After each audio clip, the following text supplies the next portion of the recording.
Praise the lord everyone. प्रभु यीशु मसीह के मीठे और मधुर नाम में आप सभी को जय मसीह की। पिता परमेश्वर का प्यार, उसका अनुग्रह आप सभी पर हमेशा हमेशा बना रहे।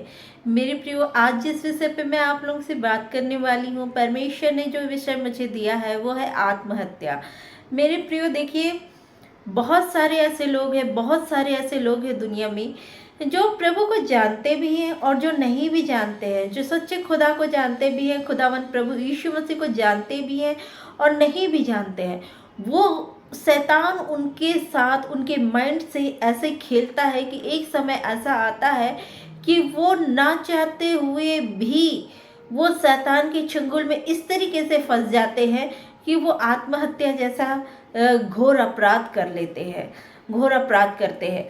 मेरे प्रियो देखिए, हम देखते हैं यहूदा इस्करियोतियों को देखते हैं कि वो कैसे जब उसे एहसास हुआ कि उसने प्रभु यीशु मसीह को पकड़ा के बड़ा गुनाह किया है, उसने गलती की है, तो वो इतना ज़्यादा शैतान ने उसे अपने सिकंजे में कस लिया था, इतना ज़्यादा शैतान के चुंगल में वो फंस चुका था कि उसे कोई दूसरा रास्ता नहीं दिखाई दिया, क्योंकि वो पाप में था, वो अंधकार में इस तरीके से डूबा हुआ था कि उसे कोई रास्ता नहीं दिखाई दिया और उसने आत्महत्या कर ली, उसने अपने आप को फांसी पे चढ़ा लिया। देखिए, मैं अपनी लाइफ से, मैं एक मेरे लाइफ में एक ऐसी फ्रेंड थी जो बहुत अच्छी थी, उसने भी आत्महत्या जैसा काम किया है। मैं आप लोगों को शेयर करती हूँ कि एक मेरी फ्रेंड थी, वो गलत रिश्ते में बन गई।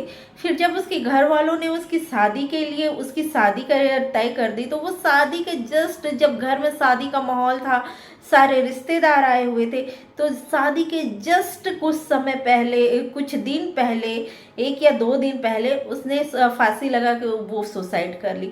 मुझे बड़ा अफसोस हुआ, मुझे बहुत ज़्यादा दुख हुआ प्रियो कि मेरे मेरे पास उस वक्त उसका कोई कांटेक्ट नंबर नहीं था, मुझे काफ़ी समय बाद पता चला।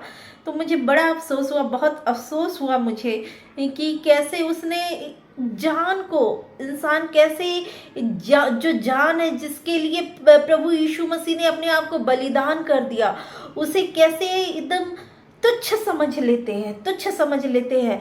शैतान कैसे बहकाता है, कैसे बहकाता है शैतान, कैसे बताता है, कैसे चुंगल में फंसाता है शैतान कि वो उस प्राण को, उस जान को, उस आत्मा को जो कि अनंत आग में नाश हो जाएगी अगर ये कदम उठाया जाता है, वो कुछ नहीं दिखाई देता है। वो शैतान के चुंगल में इस तरीके से फंसे हुए रहते हैं, वो अंधकार में इस तरीके से रहते हैं कि वो आत्महत्या कर लेते हैं, सुसाइड कर लेते हैं। तो मेरे प्रियो, मैं आप लोग से यही कहना चाहती हूँ कि हमको वचन को पढ़ना है। मैं अपने हर एक वीडियो में आप लोग से यही कहती हूँ और आप लोग को हमेशा यही बताती हूँ, आप वचन को पढ़िए, वचन को पढ़िए। वचन आपको सामर्थ्य देगा, वचन आपको शक्ति देगा, वचन आपको हर परिस्थितियों से निकलने में सहायता देगा। कोई नहीं दे सकता है प्रभु यीशु मसीह के सिवाय, याद रखिए। और प्रभु यीशु मसीह के सिवाय आपको कोई सहायता नहीं दे सकता। आप चाहे जितने भी प्रॉब्लम में फंसे, आप चाहे जितनी भी मुश्किल में फंसे हुए हैं, अगर आप वहाँ से निकलना चाहते हैं तो केवल एक ही मार्ग है, एक ही रास्ता है, और वो है प्रभु यीशु मसीह। और प्रभु यीशु मसीह के पास जाने के लिए हमें वचन को पढ़ना पड़ेगा, बाइबल को पढ़ना पड़ेगा, रीड करना पड़ेगा, प्रॉपरली रीड करना पड़ेगा। इवन जब आप बाइबल पढ़ने बैठते हैं तो आप प्रार्थना कीजिए कि खुदावन मुझे समझाइए कि क्या लिखा है। वचन जब हम पढ़ते हैं तो प्रभु हमसे बात करते हैं, खुदावन हमसे बात करते हैं। वो हमें बताते हैं कि हमें अपने जीवन कैसे चलना चाहिए। हम कितनी भी मुश्किल, कितनी भी बड़ी परेशानी से क्यों ना गुजर रहे हों, वचन से हमें परमेश्वर पिता सिखाते हैं कि हमें कैसे अपना जीवन यापन करना है, हम कैसे आगे चले तो हम कैसे बढ़ सकते हैं। वचन में हम अगर आगे चले, हम बढ़े, वचन को पढ़ें, तो हम कैसे इन परिस्थितियों से निकल सकते हैं। हमें शैतान को मौका नहीं देना है मेरे प्रियो, हमें शैतान को मौका नहीं देना। वो तो घात लगा के खड़ा हुआ है, वो तो चाहता है कि हम नाश हो जाए, हमारी आत्मा नाश हो जाए। तो अगर आप में से कोई भी जो मेरे वीडियो को देख रहा है, अगर वो इस समय ऐसी परिस्थितियों से गुजर रहा है, ऐसी परिस्थितियों से गुजर रहा है, जिससे अगर उनके मन में ये विचार भी आ रहे हैं कि मैं सुसाइड कर लूँ, सब खत्म हो जाएगा, सब ठीक हो जाएगा, आज़ाद हो जाऊँगा या आज़ाद हो जाऊँगी, तो मैं उनके लिए कहना चाहूँगी कि आप वचन को पढ़िए, प्रभु के करीब जाइए। ऐसी कोई भी परिस्थिति नहीं है, ऐसी कोई भी समस्या हमारे लाइफ में परमेश्वर पिता अलाउ नहीं करते हैं मेरे प्रियो, जिसका सामना हम ना कर सके।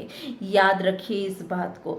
आप अय्यूब के जीवन को याद रखिए। अय्यूब कैसा था, उसके पास धन संपत्ति और हर एक चीज़ उसके पास थी, हर एक चीज़ उसके पास थी, वो बहुत खुश था। लेकिन एक समय आता है जब वो सब उसके पास से चला जाता है, लेकिन फिर भी वो उसका विश्वास अडिग रहता है परमेश्वर पे, उसका विश्वास अडिग रहता है परमेश्वर पे। और वो जितना उसका खोया हो चला जाता है, उससे उसको और भी ज़्यादा मिलता है, उससे और भी ज़्यादा मिलता है। तो मेरे प्रियो, वचन को पढ़िए, परमेश्वर पर विश्वास रखिए। आप यकीन कीजिए, जो भी परिस्थितियां हैं वो आपके सामने से चले जाएगी, और आप प्रभु में इतनी आनंदित रहेंगे, इतनी आनंदित रहेंगे कि कोई भी परेशानी आपके आंखों में आंसू नहीं ला सकेगी। आपके आंखों में आंसू केवल परमेश्वर प्रभु यीशु मसीह के प्रेम की बहेगी। याद रखिए, आप लोग इस बात को यकीन कीजिए, परमेश्वर पर विश्वास कीजिए, वचन को पढ़िए। इन परिस्थितियों में है, इन परिस्थितियों से निकलने के लिए अगर परेशान है, जो भी प्रॉब्लम है, परमेश्वर के सामने लेके जाइए अपनी परेशानियों को, अपनी बातों को, और परमेश्वर देखिए आपकी परेशानियों को, आपकी प्रॉब्लम को कैसे सॉल्व करते हैं। आप सभी को जय मसीह की। मैं उम्मीद करती हूँ आज के वीडियो से आप लोगों ने बहुत कुछ सीखा होगा। आप सभी को जय मसीह की। पिता परमेश्वर का प्यार, उसका अनुग्रह आप सभी पे हमेशा हमेशा बना रहे। Praise the lord everyone.